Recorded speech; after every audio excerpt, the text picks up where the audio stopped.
Ibu merasa masalah dengan suami. Situasi kondisinya kan ibu jadi istri suami itu kan. Ya. Bisa dirubah dengan cepat. Bisa ganti suami dengan cepat. Kalau saya bilang bisa ganti suami, bisa. Kayaknya ada yang ngangguk-ngangguk ya. Tapi dengan cepat.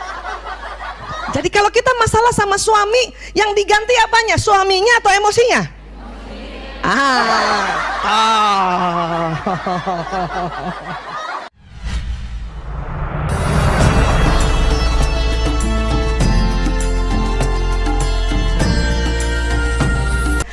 Saya mohon izin dan mohon maaf nanti kalau modul-modul yang kita paparkan bersama itu selalu cerita tentang tubuh manusia ya. Berkali-kali akan saya jejelin gambar ini. Sengaja supaya ingat punya otak. Ya Allah, inilah dia otak kita ya. Ini otak jenazah Bu yang dikeringkan pakai formalin ya. Ini dari samping kanan. Ada otak besar, ada otak kecil. Ya, biasanya kesepakatan internasional kalau bicara tentang tubuh manusia pakai bahasa Latin ya atau bahasa medis. Otak besar sering disebutnya cerebrum. Kalau otak kecil cerebellum. Nah, gitu. Ya, gampang ngafalinnya. Pokoknya besar cerebrum, BR besar. Kalau otak kecil cerebellum. Nah, gitu ya. Iya. Kalau cerebrofit apa? Vitamin, iya betul, vitamin. Buat obat apa ya? Otak apa tuh? Untuk ini ya, iya. Ini dari atas, ini yang bagian jidat kita, ya. Kenapa sih orang suka bilang otak pun bersujud? Iya karena memang bentuknya bersujud, ya. Sujud. Masya Allah, ya Allah, subhanallah. Ini kan otak kita, ini otak kecil nih. Nah, ibarat ini bokongnya, ini tangan kita, ini kepala ya. Tapi nggak cuman dari posisi begini bersujud, posisi kebalikannya pun bersujud. Ini ya, ini kaki gitu kan. Itu uniknya otak manusia ya. Dari depan sini ini otak kecil nih. Ini nampak seperti kepala, ini badannya. Dari depan juga, ini kan jidat kita ya. Ini juga seperti badan kita, ini kaki kita gitu. Makanya ya, subhanallah, masya Allah, otak pun bersujud ya. Iya. Nah ya, dalam surat Al-Hajj ayat 18 ya. Apakah kau tidak mengetahui hanya kepada Allah lah bersujud apa yang ada di langit, di bumi ya. Matahari, bulan, bintang, gunung, pepohonan, binatang, dan sebagian besar manusia. Kok nggak semua manusia? Iya, cuman sebagian besar yang bersujud betul-betul ya, berpasrah diri pada Allah. Tetapi di dalamnya otaknya saja sudah bersujud ya. Bahkan kalau dibelah gitu, ini ada otak emosi, dia pun bersujud karena memang mengikuti bentuk ya. Orang kalau yang pesimis ngomongnya gitu, iya kan terang aja bentuknya begitu. Nggak mudah bikin kayak gini. Iya, ya dalamnya pun bersujud. Ya di dalam ini ada otak yang luar biasa, otak emosi. Ya, kita lihat lagi ya. Ya, jadi memang manusia Allah ciptakan sebaik-baiknya bentuk. Ini pasti hafal dong ya. Laqad khalaqnal insana fi ahsani taqwim. Ahsan ya, sebaik-baik. Kalau ngomongin ahsan, kalau udah pakai ahsan itu berarti sebaik-baiknya ya, the best. Oke. Nah sekarang kita belah-belah lagi ya otaknya ya. Mau ya Bu dibelah-belah otaknya? Ya gini. Nah ini ya, ini kalau sering nonton yang acara subuh di Trans TV kan sering saya kasih lihat ini ya. Begini Bu, otak manusia ini subhanallah ya Allah ya, ada yang unik yang tidak ada di otak hewan ya. Apa itu yang di depan ini? Ini kasih warna merah, aslinya bukan merah ya. Dikasih warna merah agar kelihatan ya. Nah ini Ini paling depan jidat kita. Pegang dulu Bu. Ya Allah, bersyukur. Ada jidatnya Bu. Makin lapang makin bagus. Luas. Iya, banyak ibu-ibu suka malu ya jidatnya lapang, padahal itu makin bagus. Ini untuk apa Bu Aisyah? Ini adalah otak yang Allah siapkan untuk kita masukkan ajaran-ajaran kebaikan. Ya, kalau kita semua sering taklim, kajian Quran, kajian hadis, kita belajar prinsip-prinsip hidup, baik dari budaya, ya, baik dari orang tua, nasihat-nasihat dan semuanya masuknya di sini. Ini, sini. Ya. Awalnya ini kosong, supaya kita berupaya. Kalau pengalaman sebelah mana Bu Aisyah? Pengalaman adanya di belakang yang merah, ini yang frontalis. Tapi kalau kita mendapati pengalaman, kemudian kita ambil hikmahnya dan menjadi sebuah prinsip itu masuk lagi di sini. Misalnya kita dapat pengalaman yang buruk misalnya, menurut kita, ya, awalnya kita kesel, marah, kenapa, ya, Allah kasih pengalaman saya seperti ini dan sebagainya, ya. Pengalamannya masuk di sini nih, sini, ya. Tapi kemudian pada saat itu kita mengambil hikmahnya, mengambil pelajarannya, pelajaran itu masuk di sini. Nah, itu tadi. Ya, memang ada tempatnya. Nanti yang akan membedakan seseorang dengan orang lain itu isi ininya nih. Yang rajin taklim, insya Allah ininya penuh. Bahkan nggak bakal penuh sampai kapanpun. Ya. Ini kita sampai umur kapanpun datang terus ke Rumil atau pergi ke taklim lain atau belajar yang lain, nggak bakal penuh, nggak, tenang aja, nggak bakal penuh, ya. Nah, ini dia. Jadi di mana Bu tadi kalau ilmu-ilmu kebaikan, prinsip-prinsip kebaikan. Nah, ini yang di depan nih, makanya pegang lagi jidatnya, ayo. Udah ada isinya? Insya Allah, ya Allah. Bahkan nasihat orang tua pun, ya, yang nanti mengarah kebaikan, prinsip-prinsip itu masuknya di sini. Itu yang membedakan ibu-ibu yang rajin taklim dengan ibu-ibu yang rajin nonton yang lainnya, ya, atau kegiatan lainnya. Nah, ini pengalaman di sini.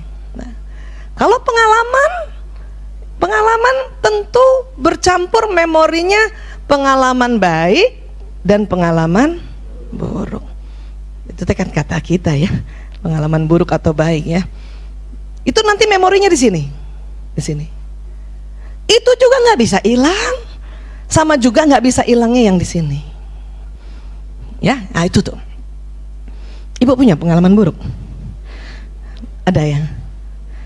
Apa sih yang paling buruk Bu? Kira-kira ada yang mau sharing nggak? Pengalaman buruknya apa? Pengalaman paling indah menurut Ibu apa? Siapa yang pengalaman paling indah adalah pada saat ijab kabul? Ya Allah. Tapi ada juga ijab kabul dianggap pengalaman yang tidak indah karena dia dipaksa menikah dengan orang itu. Siapa paling indah pengalaman melahirkan anak? Ya Allah. Siapa paling indah pengalaman wisuda? Apapun itu masuknya di sini. Ya, frontalis. Iya. Dan yang membuat perasaan itu atau pengalaman itu jadi indah dan buruk itu adalah emosi kita. Ya. Di mana otak emosi? Di tengah ini. Dia di tengah. Sebesar apa Bu Aisyah? Sekepalan tangan masing-masing. Coba gini. Nih. Makanya kita waktu kecil kalau berantem sama orang, awas. Itu bawah sadar kita mau bilang bahwa nih otak emosi gue segini gitu. Iya, coba lihat tangannya masing-masing. Waktu kecil kan mungil tangan kita kan? Ya segitu itu juga otak emosinya. Makin besar. Iya.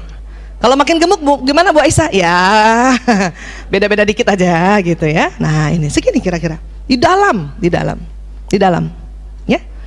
Itulah yang nanti mewarnai, yang nanti kita menilai ini pengalaman buruk atau pengalaman baik.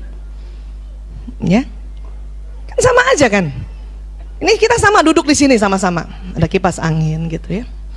Tapi mungkin ada ibu karena ya duduknya kepencet, kesel, maka itu dianggap pengalaman buruk.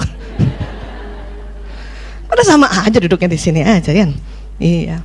Tapi ada ibu yang emang sengaja kali datangnya pagi ya. Yo, duduk di depan sini gitu ya. Kakinya lapang banget sampai bisa tuh lihat tuh.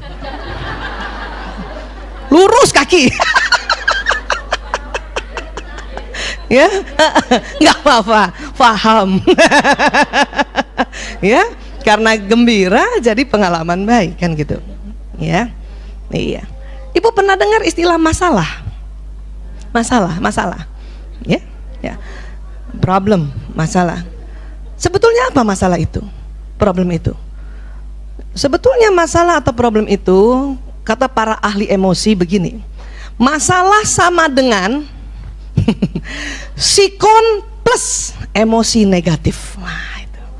Sikon, tahu sikon? Situasi kondisi plus emosi negatif. Itu makanya masalah. Ya. Nah, sekarang sikon, situasi kondisi ya. Apakah bisa cepat dirubah? Bisa nggak? Ibu merasa masalah dengan suami. Situasi kondisinya kan ibu jadi istri suami itu kan, ya bisa dirubah dengan cepat. Bisa ganti suami dengan cepat. Kalau saya bilang bisa ganti suami, bisa. Kayaknya ada yang ngangguk-ngangguk ya. Tapi dengan cepat. Jadi suaminya kan itu. Karena emosi kita negatif saat itu marah, maka jadi masalah dengan suami, gitu. Misalnya kita sekarang ada di rumah, punten, rumahnya yang memang RSSSSSS, rumah sangat sederhana, sehingga selonjor saja susah gitu ya, iya. Tapi kalau emosinya positif, tidak jadi masalah, kan gitu. Ya. Sekarang, apakah kalau kita punya rumah yang sekarang ini bisa dirubah dengan cepat? Pindah rumah yang lebih lapang misalnya? Enggak. Dengan cepat maksud saya. Enggak bisa kan? Kalau begitu, apa yang bisa dirubah lebih cepat dari situasi kondisi? Emosi.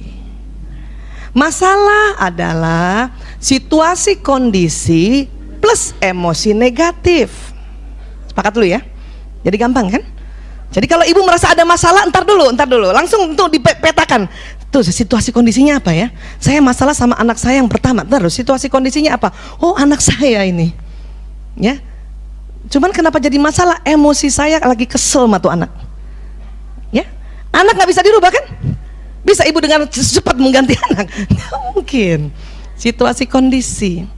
Yang bisa dirubah adalah emosi kita dari yang negatif menjadi yang Kenapa? Karena emosi negatif dan positif ada di sini semuanya.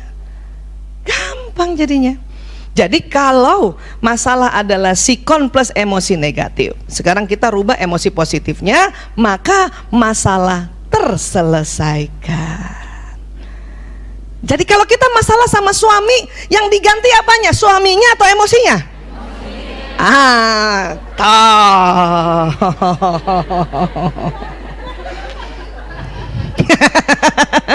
Iya. Kalau kita masalah sama anak, yang diganti anaknya atau emosi kita? Kalau kita masalah sama rumah kita, yang diganti apanya? Rumahnya. Bisa, semua bisa. Ibu ganti rumah bisa, ganti suami bisa, tapi tidak cepat. Yang bisa ini, kenapa? Ada di sini. Ada di sini. Dulu kalau kita belajar tentang emosi, ingat level emosi? Itu nggak bisa hilang. Makanya kalau kita bilang ya Allah, ya hilangkan marahku, nggak bakal hilang, Bu. Kenapa? Memang marah ada programnya di sini. Yang kita minta adalah ya Allah, angkat marahku, angkat. Supaya apa? Supaya emosi kita terangkat di sini ke emosi positif. Memang program di sini tuh, Bu, betul-betul kayak tangga, betul. Makanya anak sekarang bilangnya move on. Bun, move on dong. Emang gitu papa, gitu kan? Anak-anak aja udah ngerti, papanya nggak bisa diganti. Iya, anak-anak udah ngerti, papanya nggak bisa diganti. Tapi yang diminta sama kita Pak, move. Jadi anak sekarang tuh lebih pintar dari kita. Iya, move on dong Bun. Ya. Move on pasti bisa. Kenapa? Programnya ada. Cuman sering nggak mau. Iya Bu? Bun, move on dong. Ya, ayah kan emang kayak gitu. Ya, gimana? Jadi move on itu pasti bisa, insya Allah, karena Allah yang atur di sini. Cuman kita nggak mau. Ibu kalau lagi kesel sama siapapun ya, terutama sama suami atau anak, kadang-kadang kita seneng itu didiem-diemin dulu. Ntar dulu, biarin, gue rasain.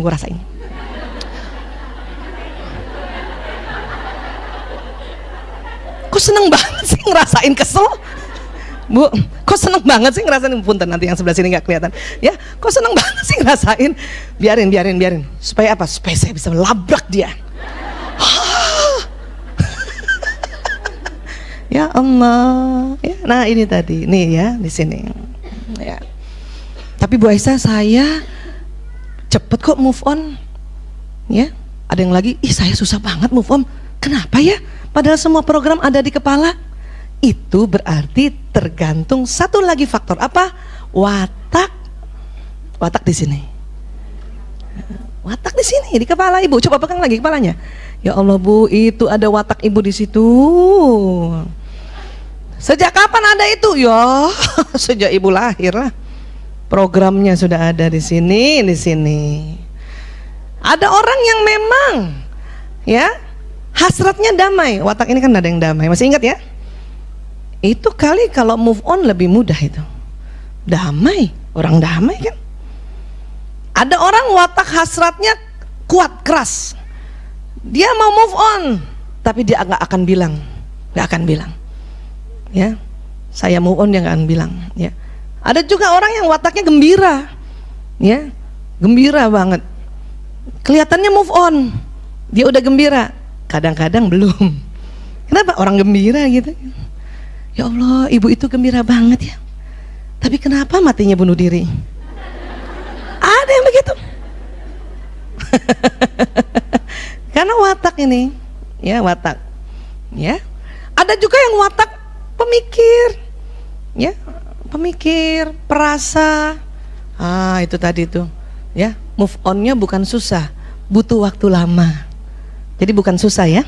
Ibu-ibu yang watak melankolis bukan susah move on, butuh waktu lebih lama. Ya. Lola bukan, kenapa? Karena dia mau move on aja dia pikirin. Karena dia pemikir. Iya gak? Kan karena pemikir, ciri khasnya pemikir. Ya, kan itu tangganya ada tuh, dari sedih, takut gitu kan. Nanti kan kesemangat atau gembira itu udah naik 7 tingkat baru gembira. Dari sedih mau naik kelas 1 level aja mikir dia, perlukah aku move on? Itu yang saya bilang, bukan susah, butuh waktu lebih lama. Tapi orang pemikir atau melankolis kalau dia sudah move on, wah mantep itu dia, ya dia sangat berpegang teguh pada tangga itu gitu. Kenapa? Saya lalui lama banget soalnya. Nah, ini di sini dan ini mempengaruhi, ya. Bu Aisyah, yang di oksipitalis apa? Ini biasanya lebih banyak program tentang ya gerakan tubuh kita. Ibu, Kalau bilang iya, saya setuju. Coba bahasa tubuhnya lewat leher gimana? Iya, saya setuju. Nah, sama kan? Itu di sini. Di sini. Kecuali ada budaya tertentu yang bilang iya tidak begini.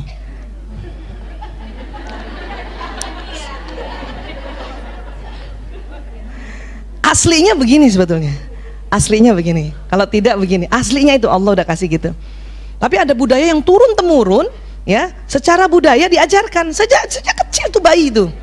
Kalau ada bayi udah mau dikasih makan, ya, kamu mau? Do you want it? Yes. Diajarin dari kecil gitu. Do you want it? Yes. Aca. Tapi aslinya programnya tidak itu menggeleng, iya. Sekarang ibu saya minta semua hadap kanan, lehernya, hadap kanan. Tuh kan sama. Di mana ibu belajar itu? Udah ada programnya, masya Allah. Ya, udah ada programnya. Loncat ya begitu, ya. Gembira begini, ada semua di sini programnya, ya.